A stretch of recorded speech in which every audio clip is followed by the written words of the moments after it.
আল্লাহ পাক বলে, বান্দা তোমাকে আরামে ঘুমের ব্যবস্থা আমি করে দিলাম। একবারও কি তুমি চিন্তা করেছ যে আমার আল্লাহ পাক কুদরতি ফেরেশতার মাধ্যমে আমার পাহারাদারির ব্যবস্থা করেছে, আমি তাকে সেজদা না দিয়া কেমন করে রাত্রটা ঘুমাই? খোদার বান্দা, তুমি কেমন করে আমাকে বলে থাকো সারা রাত ঘুমাইলা, তুমি ঘুম থেকে উঠে একটু আল্লাহকে সেজদা দিতে পারলা না। এই জন্য আল্লাহ সুবহানাহু ওয়া তাআলা যা কিছু রাখছেন দুনিয়ার মধ্যে সবকিছু মানুষের উপকারের জন্য, বান্দার উপকারের জন্য। আর আমি বান্দা শুধু আল্লাহর গোলামীর জন্য। হ্যাঁ, সারা পৃথিবী আমার গোলাম, আর আমি কার গোলাম? এটা বুঝার জন্য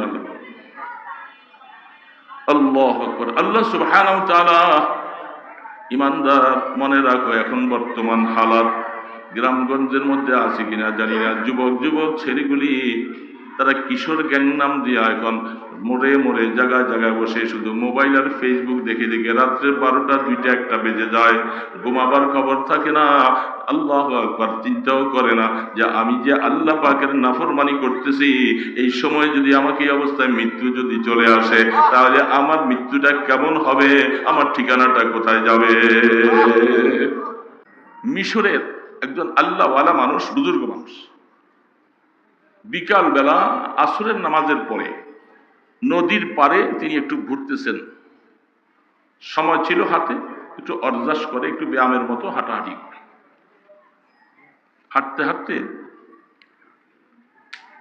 কতটুকু রাস্তা যাওয়ার পরে এখনো সন্ধ্যা হয় নাই, হঠাৎ করে তিনি দেখতেছেন একটা বিচ্ছু। বিচ্ছু চিনেন? অনেক বড় আকারও হয়, ছোট আকার হয়, মরুভূমি এলাকার মধ্যে বালির মধ্যে থাকে, পাহাড়ি চিপায় থাকে অনেক সময়। বিচ্ছু কামড় দিলে অনেক ব্যথা, মানুষ ধ্বংসন করলে বিষাক্ত অবস্থায় মারা যায় অনেক সময়। এই বড় একটা বিচ্ছু তার সামনে সামনে বিচ্ছুটা হাঁটতেছে, দৌড়াইতেছে বালির উপর। সে আল্লাহর ওলি বলতেছেন, চিন্তা করতেছে যে বিচ্ছুটা এইভাবে দৌড়াচ্ছে, আমি একটু পিছিয়ে পিছিয়ে হাঁটি। কতটুক রাস্তা যেতে যেতে বিচ্ছুটা হঠাৎ করে নদীর পাড়ে থমকে দাঁড়িয়ে যায়। পিছন থেকে নজর করে দেখে নদীর ভিতর থেকে একটা বড় কচ্ছপ, কচ্ছপ চিনেন? কচ্ছপটা ভেসে ভেসে নদীর পাড়ে আইসা সেও হঠাৎ করে মাথা উঁচু করে দাঁড়িয়েছে। বিচ্ছুটা নদীর পাড় থেকে ফাল দিয়ে গিয়ে কচ্ছপটার পিঠের মধ্যে গিয়ে বসছে। এখন কচ্ছপ বিচ্ছুটা নিয়ে নদীর ওই পাড়ের দিকে চলছে। তাফসীরে কবীরওয়ালা বলতেছিল, আল্লাহর ওলি মনে মনে চিন্তা করলেন, এটার মধ্যে কোনো না কোনো একটা কিন্তু আছে। বিচ্ছুটা এখানে আসলো দৌড়াইয়া, কচ্ছপটা এখানে আসলো, এটার পিঠে উঠলেন, আবার ওই পাড়ের দিকে যাচ্ছে। সম্ভবত আল্লাহ পাকের কোনো একটা কুদরতি কাজ কারবার চলতেছে।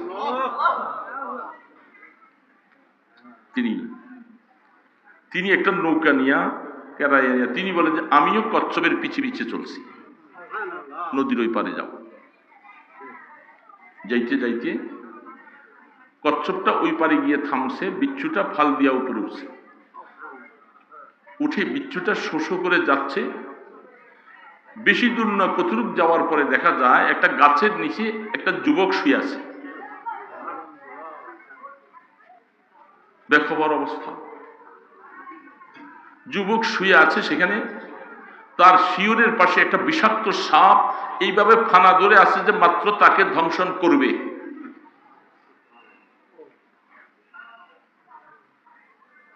এমন সময়ের ভিতরে বিচ্ছুটা দ্রুত গতিতে গিয়া ওই সাপটার মাথার মধ্যে ফাল দিয়া ওইটা এমন জোরে তাকে কামড় দিয়েছে, মুহূর্তের ভিতরে সাপটা মৃত্যুবরণ করেছে।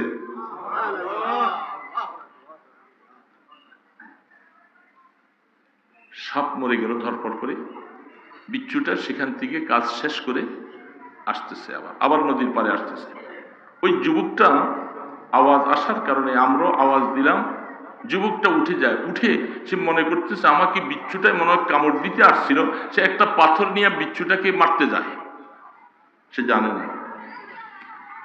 আল্লাহর ওলি বলতেছে, যুবক থামো থামো, হাকিকত জানো না? তুমি ঘুমন্ত অবস্থায় ছিলা, বিষাক্ত সাপ তোমাকে মারবার জন্য আসতেছিল, অপেক্ষা করতেছে, ধ্বংসন করবে আমার আল্লাহ সুবহানাহু ওয়া তাআলা। কোথার থেকে বিচ্ছুটাকে আইনা কচ্ছপের পিঠে সওয়ার করাইয়া, নদী পার করাইয়া, সাপটাকে মৃত্যু বানাইয়া তোমার জন্য বিচ্ছুটা মোহসেন হয়েছে, কত উপকার করেছে। তুমি জানো না? তুমি বিচ্ছুকে মারতে যাচ্ছ কেন? থামো। যুবক অবাক হয়ে যায়, নজর করে দেখে বাস্তবে বিচ্ছুটা দ্রুত গতিতে চলছে, তার পিছে পিছে যেয়ে দেখে কচ্ছপটা অপেক্ষা করতেছে তাকে বহন করার জন্য। আবার গিয়ে কচ্ছপের পিঠের মধ্যে উঠলেন, কচ্ছপ তাকে পার করে ওই পারে দিয়ে যায়। আল্লাহর ওলি বলেন, আমার তো আজ্জব লাগলো, এ মাওলা, মনে মনে চিন্তা করলাম, বিচ্ছু দিয়া কি লাভ হবে? কেন তুমি এটা বানাইলা? এখন দেখি তোমার কারখানার মধ্যে কোনোটাই তিনি মানুষের উপকার ছাড়া বানাও না। সে যুবক হয়রান হয়ে যায়। যুবক বলতেছে, হুজুর আপনি কোথা থেকে আসলেন? বলে, আমি এই ঘটনা দেখবার জন্য, আল্লাহর কুদরত দেখার জন্য আমি এইভাবে করে আসতেছিলাম। যুবক ওই মুহূর্তের ভিতরে হঠাৎ করে আল্লাহর ওলিকে ধরে বলে, হুজুর আবার চক্ষু খুলে যায়, আমি তো নামাজ পড়ি না, মদ পান করি, উল্টাপাল্টা করি, মদ পান করে আমি এখানে বেহুশের মতো পড়েছিলাম। আর আমার যে মাওলা এত বড় গুনাহ করার পরেও আমাকে এমন ভাবে করে হেফাজত করেছে, আজকাল থেকে তওবা করলাম, জীবনে মাওলার সাথে আর কোনোদিন নাফরমানি করব না।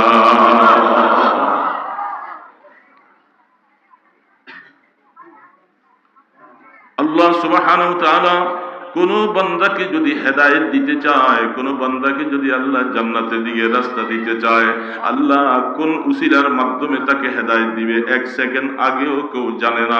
এই জন্য এ মুসলমান বাবাজিরা, বহু মানুষ মনে করে যে আল্লাহ পাক বুঝি আমাকে ভুলে গেলেন। বলেন, না না, আল্লাহ তোমাকে ভুলে নাই। 24 ঘন্টা আল্লাহ পাক তোমার খবর নিয়ে থাকে, তুমি কোথায় কি অবস্থায় আছো, মাওলাকে স্মরণ তুমি করো না, আমার মাওলা কিন্তু তোমাকে ভুলে না। নবী করিম সাল্লাল্লাহু আলাইহি ওয়াসাল্লাম থেকে নিয়ে আপনাদের কাছে অনেক সময় বলা হয়ে থাকে, জানা থাকে, হাবশার মধ্যে যখন সাহাবায়ে কেরাম গিয়েছিল,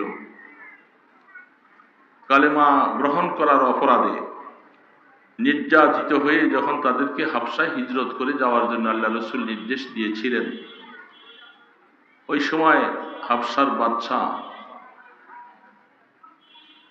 আবু সুফিয়ান রাদিয়াল্লাহু তাআলা তখন মুসলমান ছিল না। তাকে জিজ্ঞাসা করেছিল যে নবুয়তের দাবিদার, তার অনুসারী লোকগুলি সমাজের মধ্যে বড় লোক না তারা গরিব?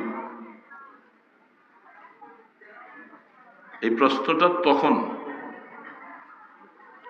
যারা নবুয়তের দাবিদার, তার অনুসারী লোকগুলি, এরা কি সমাজের মধ্যে বড় বড় লোক নাকি সমাজের মধ্যে ক্ষুদ্র প্রকৃতির লোক? এই প্রশ্নটা সেদিন করেছিল হাবশার বাদশা। আবু সুফিয়ান রাদিয়াল্লাহু তাআলা তখন তো মুসলমান ছিল না। কথা সত্য কথাই বলতে হবে, যেহেতু মিথ্যা বলতে পারবে না, পাশে আরেকজন সাক্ষী হিসাবে দাঁড় করাই রাখছিল, যে লোকটা যদি মিথ্যা বলে সাথে সাথে আমাকে নোট দিবা। এই জন্য ভয়ের কারণে সে মিথ্যাও, সে তখন বলছিল যে নবুয়তের দাবিদার যে মুহাম্মদ, তার অনুসারীরা অধিকাংশই এরা সমাজের মধ্যে গরিব প্রকৃতির লোক। বলেন সুবহানাল্লাহ।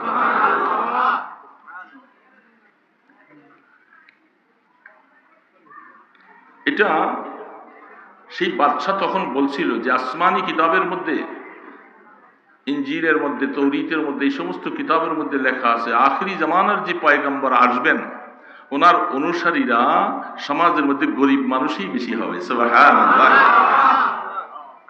দেখছেন, যারা কোটি কোটি টাকার মালিক, 10 তলা 20 তলার মালিক হয়ে আছেন, বড় বড় গাড়ি পাকিয়ে চলে, এরা দিন বুঝতে আসে না অনেক সময়, খুব কম। শুক্রবার দিন জুমার নামাজ পড়তে আসলেও একেবারে খুতবার সময় আইসা পিছন দিয়ে একটু বসে গাছাড়া করে চলে যায়। আর গরিব মানুষগুলি, অভাবী মানুষগুলি, এরা আগে এসে কাতার ফিল আপ করে ফেলে, ঠিক না? বোঝা যাচ্ছে দ্বীনের প্রথম সূত্রই শুরু হয়েছে গরিবদের মাধ্যমে, অভাবীদের মাধ্যমে। আল্লাহ পাক দ্বীনটাকে বেশি চাঙ্গা করেছেন, দ্বীনকে সমুন্নত করবেন। শুকর আদায় করছি আলহামদুলিল্লাহ। প্যারা নবী সাল্লাল্লাহু আলাইহি ওয়াসাল্লাম তিনি তো নবীর পাশাপাশি তিনি মানব ছিলেন। রসুল, কোনো সন্দেহ তো নাই। রসুল ফেরেশতা ছিলেন না, জিন ছিলেন না, তিনি মানুষ ছিলেন। মক্কার বড় বড় কাফের মুশরিক গুলাকে রসুল ইমানের পতাকা তলে আনার জন্য খুব চেষ্টা করেছেন। রসুলের খেয়াল ছিল যে এরা হয়তো আসলে দিনটা তাড়াতাড়ি চতুর্দিকে ফলিয়ে যাবে। বড় বড় লোকগুলি তারা আসছে, কথা বলতে আসছেন। মদিনা শরীফে একদিন আল্লাহ রসুল বড় বড় লিডার গুলা রসুলের সামনে আসছে। আসার পরে রসুল মনে মনে খুব খুশি যে এদেরকে যদি কলেমাটা বুঝাই দেওয়া যায় তাহলে ইসলাম চতুর্দিকে তাড়াতাড়ি ফলবে। এই জন্য তারা আইসা আল্লাহর হাবিবের সাথে কিছু কথা বলার জন্য বসছে। এমন সময় একজন সাহাবী, তিনি অন্ধ, হযরত আব্দুল্লাহ ইবনে উম্মে মাকতুম রাদিয়াল্লাহু তাআলা, তিনি আসছেন রাসূলের কাছে কিছু জানার জন্য। যখন আব্দুল্লাহ ইবনে উম্মে মাকতুম রাদিয়াল্লাহু তাআলা আসতেছিলেন, আল্লাহর হাবিব তিনি মনে মনে চিন্তা করলেন, এ তো আমার মুসলমান সাহাবী, এ আমাকে পরেও কিছু জিজ্ঞাসা করতে পারবে। আমি এখন যাদেরকে নিয়ে বসছি, উদ্দেশ্য হলো এদেরকে যদি ইমান কলেমাটা যদি পড়াই দেওয়া যায় খুব ভালো হবে। এই জন্য ওই সাহাবীটা এখন না আসলে ভালো। এটা রসুলের খেয়াল। এই জন্য রসুল একটু চেহারা কপালের মধ্যে একটু ভাঁজ করছেন। ভাঁজ, অনেক সময় বিরক্ত ভাব হলে আমাদের মধ্যে কপালে একটা ভাঁজ পড়ে, ঠিক না? এই অবস্থাটা রসুলের চেহারার মধ্যে আসছেন। মানে আব্দুল্লাহ ইবনে উম্মে মাকতুম এখন না আসলে ভালো। সাহাবায়ে কেরাম বুঝে তাকে বলছে, আল্লাহ রসুল তো তিনি একজন অনেক বড় বড় কাফেরদেরকে নিয়ে বসছেন, কিছু কথা বলতেছেন, যদি তারা ঈমান গ্রহণ করে ভালো, তুমি এই সময় ঝামেলা করো না, ডিস্টার্ব করো না, তুমি সরে যাও। এই বেচারা তো অন্ধ মানুষ, বুঝে নেই কে আছে না আছে জানে। তার মনে রসুলের কাছে গেছিলাম একটু জানার জন্য, এখন রসুল আমার যাওয়াটা যদি কষ্ট পাইয়া থাকে তত আমার জন্য বরবাদই হবে। এই জন্য সেও মনে মনে একটু কষ্ট পাইছে। আল্লাহু আকবার। আসমানওয়ালার কাছে সব খবর। একটু পরে জিবরিল আলাইহিস সালাতু ওয়াস সালামকে আল্লাহ পাক কোরআন নিয়ে নাজিল করেছে। জিবরিল, আমার বন্ধুর কাছে গিয়ে জানিয়ে দাও, আবাসা ওয়া তাওয়াল্লা আন জাআহুল আ'মা ওয়া মা ইউদরিকা লাআল্লাহু ইয়াযাক্কা আও ইয়াযাক্কারু ফাতানফা'হুয যিকরা। সুবহানাল্লাহ। জিবরিল আলাইহিস সালাতু ওয়াস সালাম সালাম দিয়ে বললেন, গো রাহমাতে দু আলম, আল্লাহ পাক কোরআনের আয়াত নাজিল করে পাঠিয়েছেন। আয়াত নাজিল হওয়ার পরে বুঝার বাকি নাই। আল্লাহ পাক বলতেছে, ও গো বন্ধু, যাদেরকে নিয়ে আপনি বসেছেন, যাদের পিছনে মেহনত করতেছেন, মেহনতটা আপনার শুধু বরবাদ আর বেকার যাবে। আমার যে অন্ধ সাহাবীটা কিছু না বুঝে দিন শিখার জন্য আগ্রহ করে আসছিল, তার আগমনের কারণে আপনি একটু বিরক্ত ভাব হয়েছেন, কপালটাকে ভাঁজ করেছেন, এটা আপনার জন্য উচিত হয় না।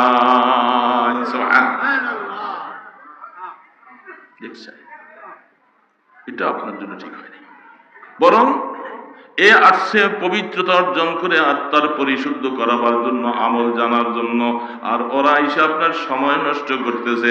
আপনি তাদের পিছনে সময় নষ্ট না করে আমার এই অন্ধ সাহাবী, গরিব সাহাবী, দিন শিখার জন্য আগ্রহ করে আসছে, তার দিকে মনোনিবেশ করা আপনার জন্য বেশি উত্তম ছিল।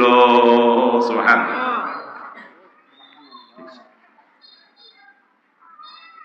কি বলল কোরআন? বড়দের ওই সমস্ত যারা দিনের পিছনে নাই, দিনের মেহনত নাই, দিনের মহব্বত নাই, এদের পিছনে সময় না দিয়া ওই গরিব যে দিন শিখতে চায় আগ্রহ করে তার পিছনে সময় দেওয়া বেশি লাভ।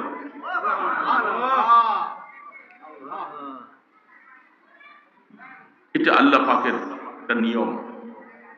কারণ মালদার যারা, বেশি বেশি মালদার যারা, যাদের মধ্যে দিন নাই, শুধু মাল মাল মাল মাল 24 ঘন্টা ফিকির আছে, এদের কাছে দিনের মহব্বত নাই, খুব কম খুব কম। দিন আসুক বা যাক তাদের কাছে এমন কোনো পেরেশানি নেই। মালের পিছনে যারা পড়ে পড়ে হায়াত কাটাই দিয়েছে, আল্লাহ পাক সারা কোরআনের মধ্যে 12 আনা অংশ আখেরাতের দাওয়াত দিয়েছেন। মালের কথা বারবার করে মুজাম্মাত বয়ান করেছেন যে মালের পিছনে সংগ্রহ করে হায়াত কাটাইও না। হ্যাঁ, মাল দরকার হবে। আল্লামা জালালউদ্দিন রুমি রহমতুল্লাহ বলতেছেন, মালের সাথে সম্পর্ক তোমার কেমন থাকবে? সমুদ্রের পানি আর নৌকার সাথে যেমন সম্পর্ক, পানি ছাড়া যেমন নৌকা চলতে পারে না, তুমিও দুনিয়াতে চলার জন্য কিছু মাল লাগবে। কিন্তু মনে রাখবা, নৌকার ভিতরে মহব্বত করে পানি ঢুকাইলে যেমন ভাবে তোমার জীবন নষ্ট হয়ে যাবে, তোমার সম্পদ সব বরবাদ হয়ে যাবে, দুনিয়াকে মহব্বত করে যদি কেউ কলবের ভিতরে যদি জায়গা দাও, এই দুনিয়া তোমাকে গ্রাস করে তোমাকে জাহান্নামের দিকে নিয়ে যাবে। এই জন্য মালদার অনেক অনেক জায়গার মধ্যে বলছেন, মালদারদের সাথে বেশি উঠা বসা করো না। বেশি বেশি মালদারদের সাথে উঠা বসা করলে তোমার দিল মুর্দা হয়ে যাবে।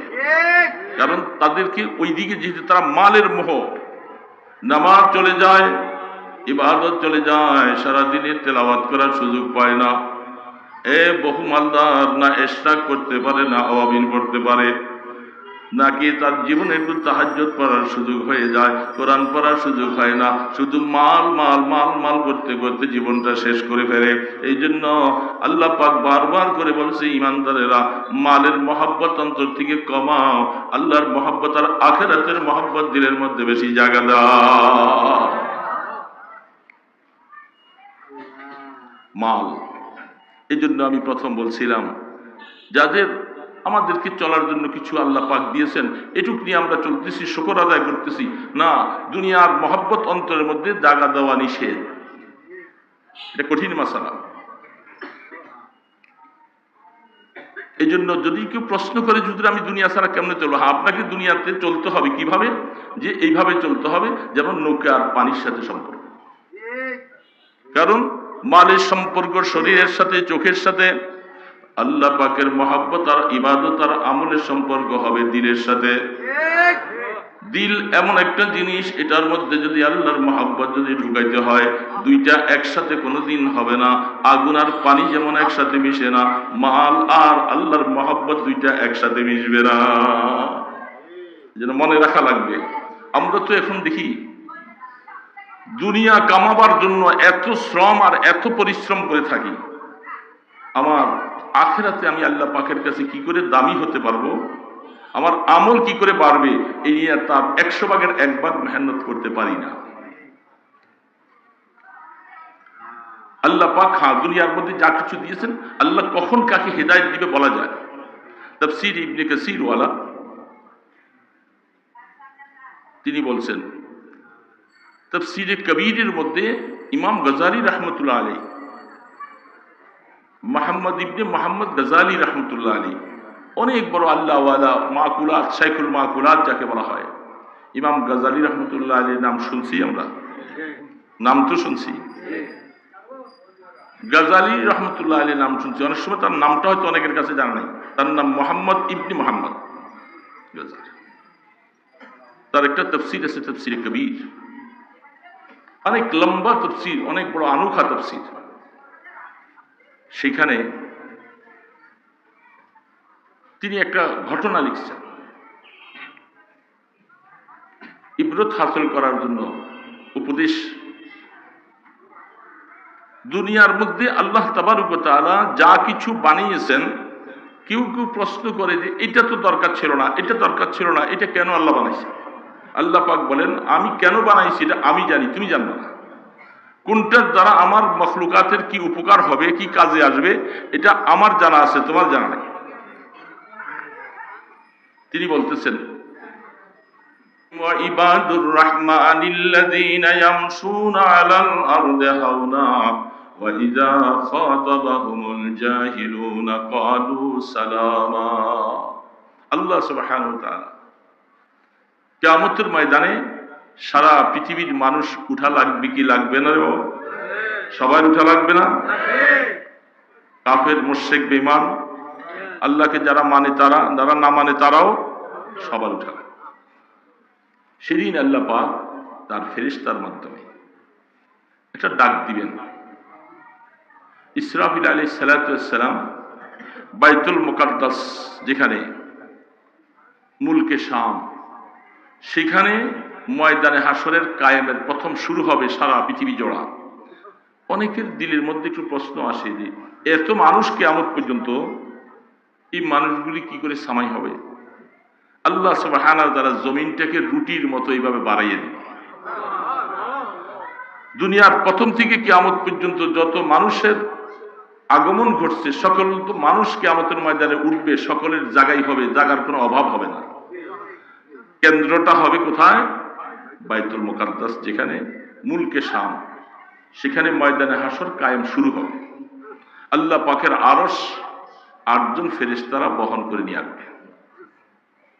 জমিন সূর্যের প্রখর তাপে জমিনটা পাথর হয়ে যাবে সব। এখন সেদিন আল্লাহ সুবহানাহু ওয়া তাআলা একটা ডাক দিবেন, আইনা ইবাদুর রহমান, আইনা ইবাদুর রহমান, এ রহমানের গোলামরা কোথায়?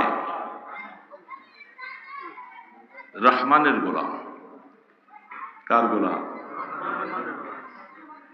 রহমানের গোলামগুলি কোথায় আছো? আওয়াজটা যখন আল্লাহ পাকের তরফ থেকে ঘোষণা দেওয়া হবে, সারা ময়দানে হাসর থেকে একটা সম্প্রদায় মানুষ লাব্বাইক বলে তারা দাঁড়িয়ে যাবে। আল্লাহ পাকের দিকে এইভাবে করে মোতাওয়াজ্জহ হয়ে চেয়ে থাকবে।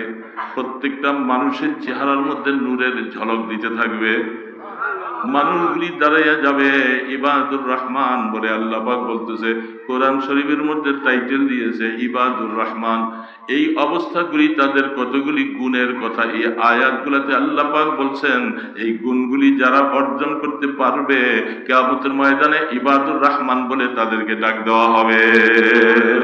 যাদেরকে রহমানের গোলাম বলে ডাক দেওয়া হবে, নিশ্চিত হয়ে যাও কিয়ামতের ময়দানে তোমার সাথে আর কড়াকড়ি করা হবে না। আমলনামাটা ডান হাতে চলে আসবে, বিনা হিসাবে আল্লাহ জান্নাতের ফয়সালা করবে। এই ইবাদুর রহমান, রহমানের গোলাম। ইবাদ আব্দুলের বহু বছর, তার গুণ বলতেছেন আল্লাহ পাক, ওয়া ইবাদুর রহমানিল্লাযীনা ইয়ামশুনা আলাল আরদি হাওনা। প্রথম গুণ, প্রথম নম্বর গুণ। আমরা চেষ্টা করি ইবাদুর রহমানের অনেকগুলি গুণ, সবগুলি বলবো না, আমি 2-3টা কথাই বলতেছি। যদি আল্লাহ পাক মেহেরবানি করে আমাদেরকে তৌফিক দান করেন, এই গুণ যদি অর্জন করতে পারি, তাহলে কিয়ামতের ময়দানে ইবাদুর রহমানের টাইটেল পাবো আর আল্লাহ পাকের জান্নাতের বাসিন্দা হব। ইবাদুর রহমান প্রথম গুণটা হলো, যারা রাস্তাঘাটে চলাচল করে, হাটে বাজারে যায়, সে খুব নরম তবিয়তের মানুষ। তার চাল চলনের মধ্যে কোনোদিন অহংকার প্রকাশ পায় না। প্রথম গুণটা বুঝতে হবে, একটু কথা ব্যাখ্যা দিলে বুঝা যাবে। ইবাদুর রহমানের প্রথম গুণটা হলো, তার মধ্যে অহংকার নাই, সে তার চলনের মধ্যে খুব নরম তবিয়তে চলে। এরকম মানুষ জমিনে আছে না নাই? চলনের মধ্যে বহু মানুষের তার চলার মধ্যেই দেখা যায় যে সে একটা বড় একটা ভাব নিয়ে চলে। আছে এরকম মানুষ? দূরের থেকে তাকাইলেই দেখা যায়, রাস্তা দিয়ে যে হাঁটে সে মনে হয় যেন কি একজন। তার চলার সময় এবং তার পাশে দিয়ে যারা চলে, কেউ অনেক সময় তার হাতের বাড়ি খেয়া যেন মনে হয় সে যেন আরেক দিকে চলে যায়। এবং নিজের মধ্যে একটা ভাব থাকে, পোশাকের ভাব থাকে, চলার ভাব থাকে, নিজের অনেক কিছুর ভাব নিয়ে চলে। একে এই চলনটাকে শরীয়তের নাজায়েজ চলা বলছে। ইবাদুর রহমান যে হবে, আল্লাহ পাক দিয়েছেন গুণটা, যে সাধারণ গুণ নয়, যে গুণের দ্বারা কিয়ামতের ময়দানে আল্লাহর বান্দা বলে তুমি টাইটেল পাইবা আর তুমি বিনা হিসাবে জান্নাতে যাইবে, তোর গুণটা একেবারে সাধারণ না। কোরআনের ভাষা। কথায় কথায় আমাদের সমাজের মধ্যে আছে অনেক মানুষ, একটু যদি কিছু টাকা পয়সা কিছু ভালো কিছু হয়ে থাকে, তার কথার মোটিভটাই অন্যরকম।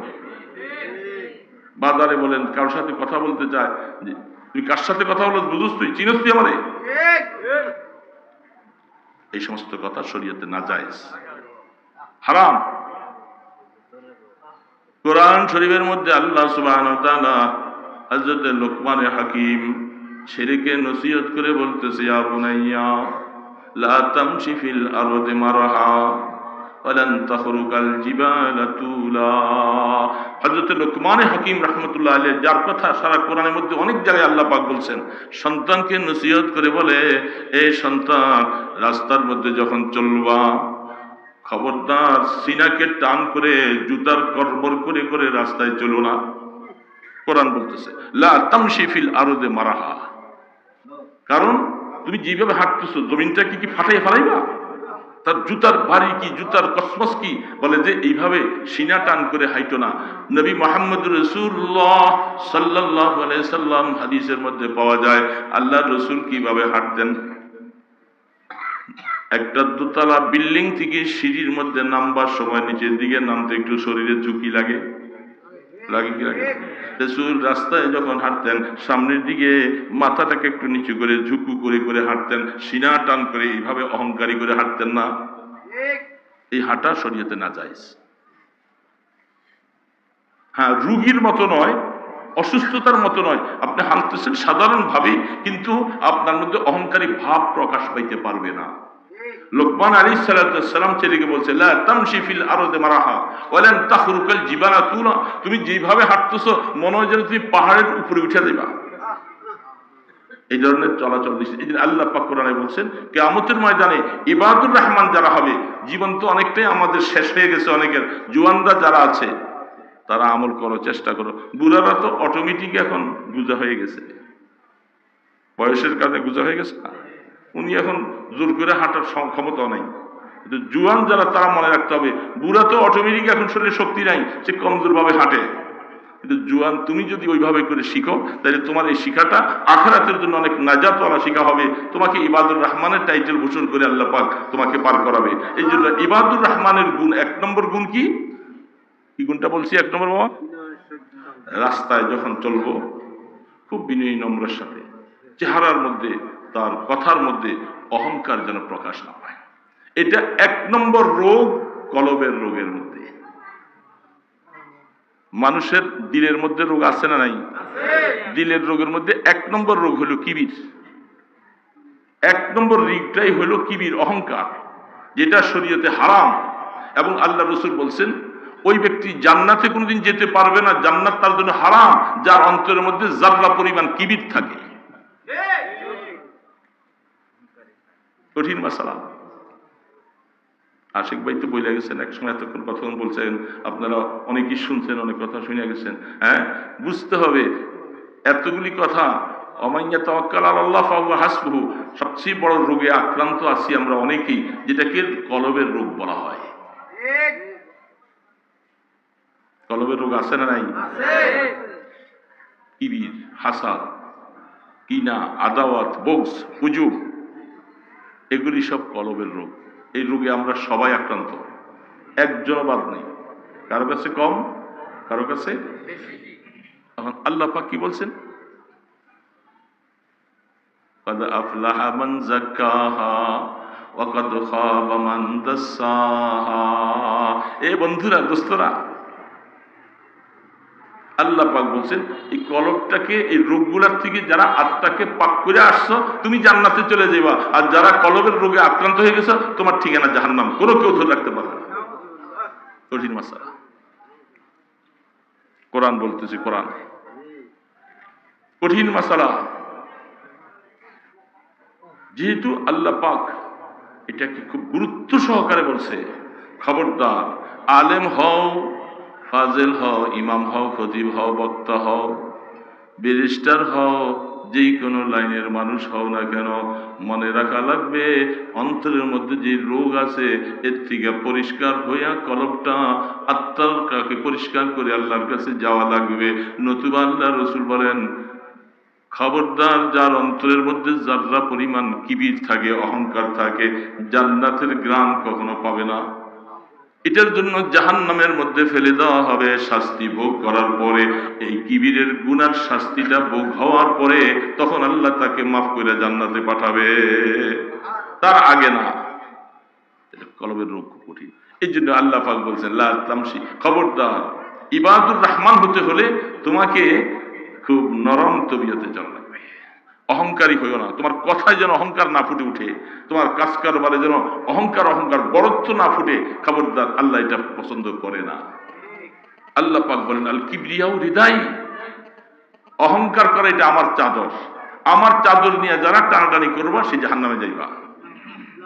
এ দোস্ত, বন্ধু, শয়তানকে বলেছিল, শয়তান তুমি আদমকে সেজদা করো।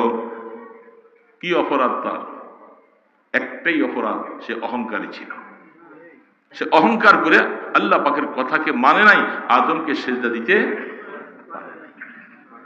শয়তান অহংকার করে সে জাহান্নামী হয়েছে, কিয়ামত পর্যন্ত লানতের তবক লাগছে। আল্লাহ পাক বলে, খবরদার, এই আমার বান্দা বান্দি, এই রোগের থেকে তুমি কমপক্ষে পরিত্রাণ নাও, আল্লাহ পাকের কাছে সাহায্য চাও এবং নিজকে নরম তবিয়তে চলার অভ্যাস করো।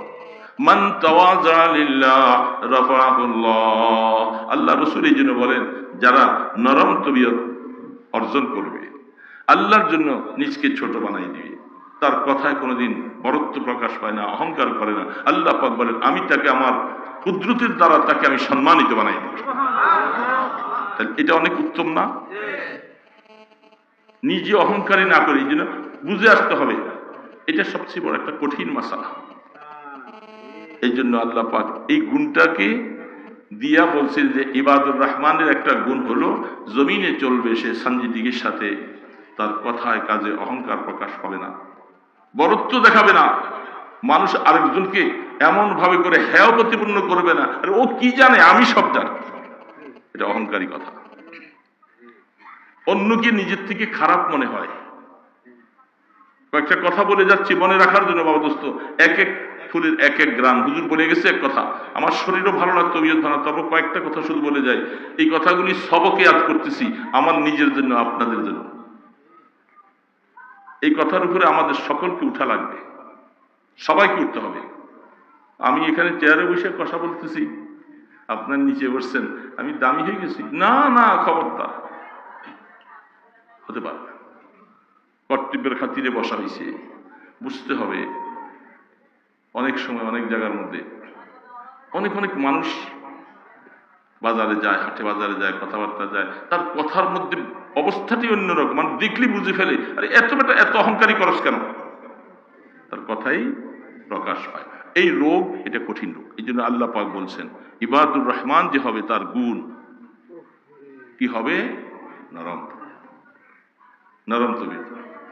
আবু বকর সিদ্দিক রাদিয়াল্লাহু তাআলা, ওমরে ফারুক রাদিয়াল্লাহু তাআলা, দুইজন দেখেন, শিখেন।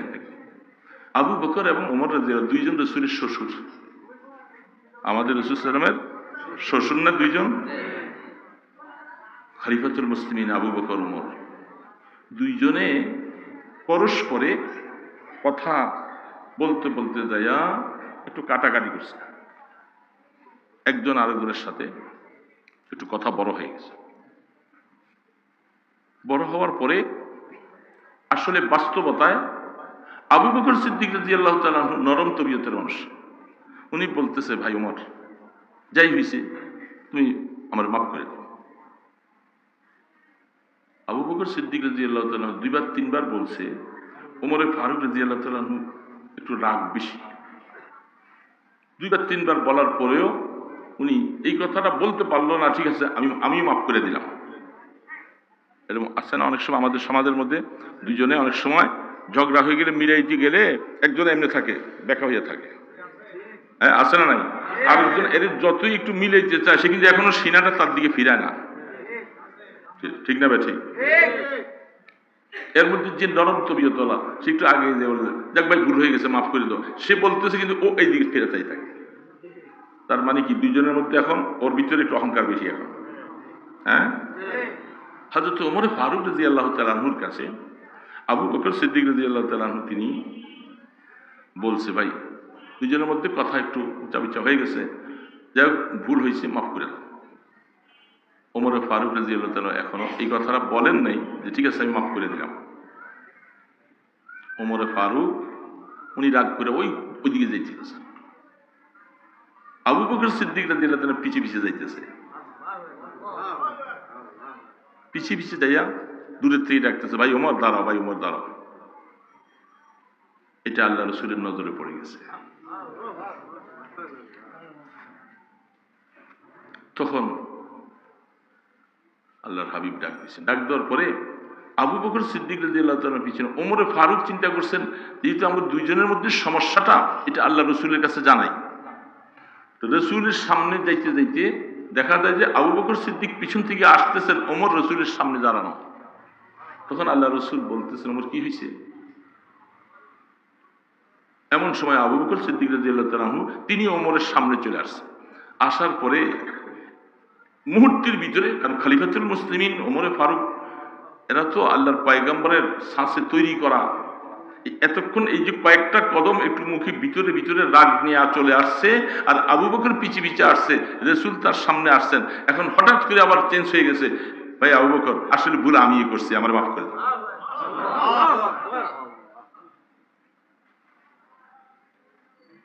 আবু বকর সিদ্দিক রাদিয়াল্লাহু তাআলা তাআজ্জুব হয়ে গেছে, মুহূর্তের ভিতরে ওমর চেঞ্জ হয়ে গেছে। এতক্ষণ কিন্তু গরম ছিল, আস্তে আস্তে যখন রাহমাতের দু আলমের সামনে যখন এসে দাঁড়িয়ে যায়, ওই রাহমাতের সাগরের নূরের ছিটা লাইগা ওমরের দিল পরিবর্তন হয়ে যায়। এতক্ষণ আবু বকর অন্যায় ওমরের হয়েছে, তারপরেও আবু বকর সিদ্দিক ছোট হইয়া তার পিছে পিছে বলে, ভাই ওমর মাফ করে দাও, মাফ করে দাও, কিন্তু তিনি বলে না। কিন্তু এইখানে এসে দাঁড়াবার সাথে সাথে চেহারা পাল্টে গেছে। এবার ওমর বলতেছে, আসলে ভাই আবু বকর ভুল আমার হয়েছে, আমাকে মাফ করে দাও। দেখছেন, দুইজন মাফ পেয়ে যায়, ক্ষমা হয়ে যায়। আল্লাহ রসুল বলেন যে হ্যাঁ, এটি আখলাক। এইভাবে করে অহংকারী হয়ে থাকা এটা আখলাক না।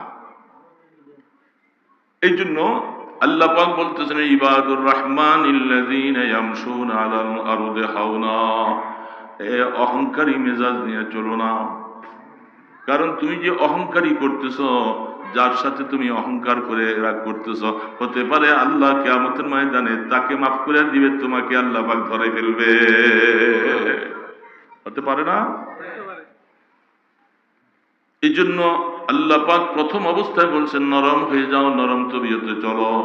এটা আল্লাহর কাছে খুব পছন্দ, সর্ব জায়গার মধ্যে পছন্দ। ইবাদুর রহমানের প্রথম গুণ হলো এটা, ওয়াইজা খাতাবাহুমুল জাহিলুনা ক্বালু সালামা।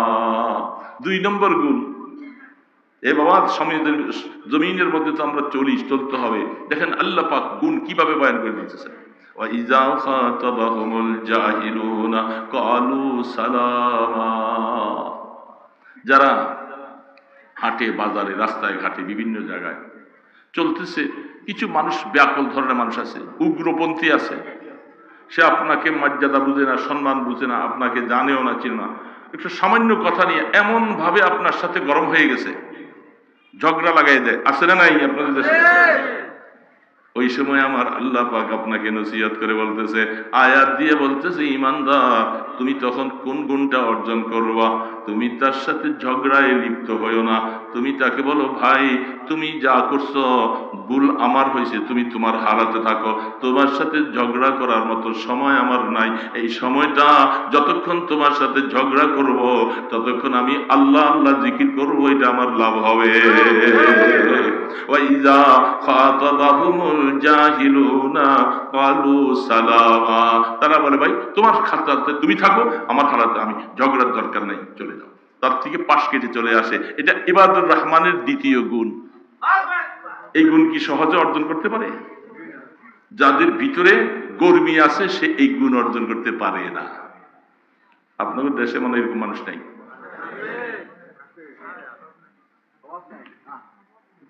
ও আমার এই কথা বলছে, আমি কি পারি, আমি কি পারি হজম করতে, আমি কি হজম করতে পারি? আসলে নাই। কোরআন খোলো বাবা, কোরআন খোলো। কোরআন কোথায়? আমাদের জীবনের চরিত্র কোথায়? ঝগড়ার মধ্যে যাবে না, এই সময়টা তো নষ্ট হয়ে যাবে। তাকে শান্তির কথা শোনাইয়া বলে, ভাই তোমার কথা তুমি, যদি এরকম যদি সমাজের মানুষ যদি আমরা হতে পারতাম, এই সমাজটা জান্নাত হয়ে যেত। ঠিক না? মারামারি হতো না, মামলা মোকদ্দমা হতো না, কোর্টের মধ্যে লাইন ধরা লাগতো না। আফসোস হলো আমরা এই সমাজ বানাইতে পারি নাই, অথচ কোরআন এমন একটা সমাজ বানাবার জন্য আমাদেরকে দিয়ে গেছে। والذين يقولون ربنا اصرف عنا عذاب جهنم إن عذابها كان غراما। সে আল্লাহ পাকের কাছে বলে, আর নিরিবিলি, যেহেতু নিজে এখন ছোট হয়ে গেছে, নিরিবিলি বসে বসে আল্লাহ পাকের কাছে এবার দোয়া করতে থাকে। এই জন্য দোয়ার আসর, দোয়া করতে থাকে, মাওলা আমি জীবনে বহু গুনাহ করেছি, অপরাধ করেছি, না যেন কত মানুষের হক নষ্ট করেছি। আল্লাহ জাহান্নাম থেকে তুমি আমাকে বাঁচাও, জাহান্নাম থেকে বাঁচাও। যেহেতু জাহান্নাম অনেক কঠিন শাস্তির জায়গা, এই জন্য জাহান্নাম থেকে বাঁচার জন্য আল্লাহর কাছে দোয়া করতেছে। এটা হলো ইবাদুর রহমানের 3 নম্বর গুণ। দোয়া হক কি? দোয়াটা জাহান্নাম থেকে বাঁচার জন্য আল্লাহ পাকের কাছে সবসময় দোয়া। জাহান্নামের শাস্তিটা অত্যন্ত কঠিন, এই জন্য জাহান্নাম থেকে বাঁচার জন্য আল্লাহ পাকের কাছে দোয়া করবো। তো ইবাদুর রহমানের 3টা গুণের কথা বললাম, 4th নম্বর গুণটা বলে ইনশাআল্লাহ আমরা দোয়া করব। আমি 4th নম্বর গুণটা হলো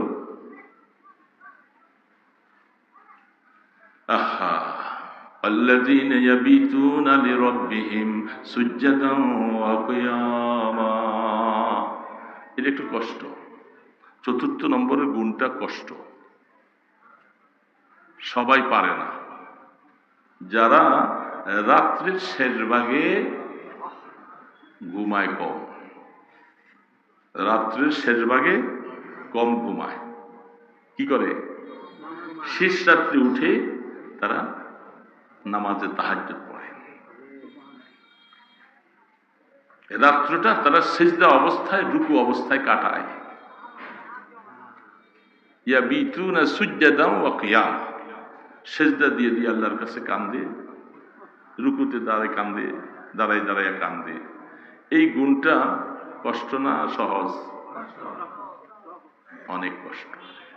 এটা আল্লাহ পাক নিজেই বলছেন সবার জন্য হবে না, যার কপাল ভালো তার জন্য। রাত্রিবেলা ঘুম মাইরা শেষ রাত্রি দিয়ে আরামের ঘুম হয়, ওই সময় ঘুমটাকে বাদ দিয়া সে ওযু করে আইসে আল্লাহর সামনে দাঁড়াবে আর আল্লাহর কাছে নিজে বেলবেল করে কানবে। এটা সহজ গুণ না বাবা, অনেক কঠিন গুণ। এই গুণ যদি আল্লাহ পাক অর্জন করতে পারে, কিয়ামতের ময়দানে তুমি টাইটেল পাইবা ইবাদুর রহমান। আসো, বিশেষ করে বুড়া মুরব্বীরা, শেষ কথাটা বলে যাই, বুড়া মুরব্বীরা আমার যারা আছো, আমি আমার ওই ভাইদেরকে বলতেছি, এখন রাত্র বড় হয়েছে না? আপনারা গ্রামগঞ্জে মাহফিল না হলে, কোনো ব্যস্ততা না থাকলে আমার মনে হয় 9টার ভিতরে শোয়ার ইন্তজাম হয়। 7টা, সোয়া 7টা বাজে এসা পরে, খাওয়া দাওয়া খাইয়া 8:30, 9টায় বিছনায়। তো 9টায় যদি আপনি বিছনায় যান, 10, 11, 12, 1, 2, 3, 4, 7 ঘন্টা পরিপূর্ণ তৃপ্তি সহকারে ঘুম হওয়ার পরে 4টা বাজে উঠলে আপনি 4:50 পর্যন্ত এখন তাহাজ্জুদের সময় থাকে। 4:50 অনেক টাইম। ওযু ইস্তিনজা সাইরা নামাজে দাঁড়াইয়া দোয়া মোনাজাত করে দেখে আসলে অনেক সময় পাওয়া যায়। এরে বাবা, সময় পাওয়া যায় না? যদি একটু চেষ্টা করে কেউ, মনের থেকে পুরোপুরি ভাবে পাক্কাপাক্কি এরাদা থাকা লাগবে। রাত্রে এই সময় নষ্ট করব না, যেহেতু আমি একটু রাত্রে উঠবো, এটা খেয়াল করে শুয়ে যাওয়া। আপনি এই জন্য বুড়া মুরব্বীরা আপনারা পারবেন। আর কতদিন এই সংসার ঘর জামালা আর কতদিন করবেন? এখন কি দুনিয়ার আরো শখ রয়েছে?